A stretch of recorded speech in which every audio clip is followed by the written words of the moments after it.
I'm Jennifer Rouse. I'm Carrie's daughter. I'm also a registered nurse in one of our local emergency departments. And I'm Carrie Brooks, and I had an accident on Highway 12 in 2009, and I'm here today to talk about that and visit about it. And I'm Tim Newmeyer, and I was in that accident also in 2009, and I'm here to share my story. There were some rocks in the road, and they pretty much covered the right-hand side of the road, and I thought maybe I could get by them, but I hit one of the rocks, and the next thing I knew, I was in the other lane, and I hit the oncoming car, which involved Carrie. Immediately, we got out of the car, seeing that we were fine, but we went over to check Carrie.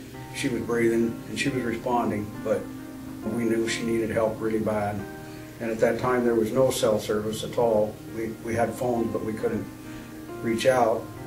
And usually, a pretty busy highway was dead that morning. There was no traffic, none. My partner that was with me, he went and started walking down the highway, probably walked a half a mile or so, trying to get phone service.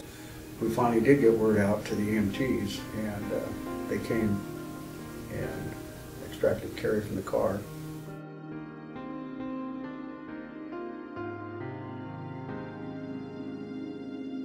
The morning of the accident, I received the call, and with my medical background, I knew immediately the severity of the injuries.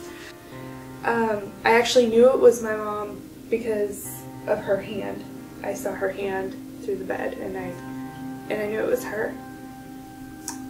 The crushing injury of the car caused a partial bilateral amputation below the knee on both sides, both of her legs. She had several back fractures, a neck fracture. They had to have her tied down. They didn't want her to move because of the instability of her fractures. The areas that connect your facial bones to the back of your skull had been completely separated.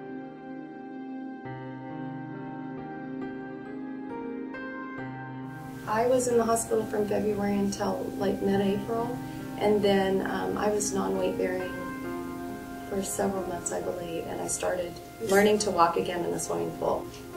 I think I learned somehow to ignore pain and became masterful at it, and I had such a determination to walk again.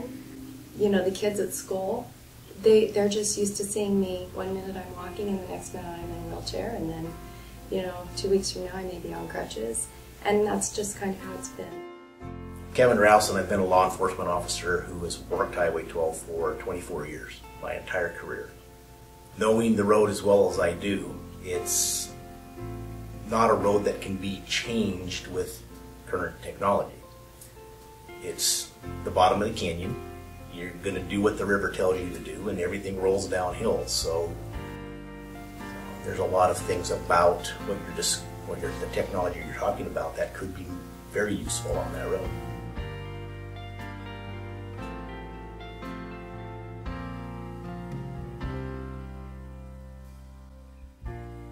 You can't get rid of the human factor, and that's always going to be number one. Then you have the rocks and the animals. So if the road was more interactive and could actually say something's around the corner and warn you of that, that makes a lot of sense.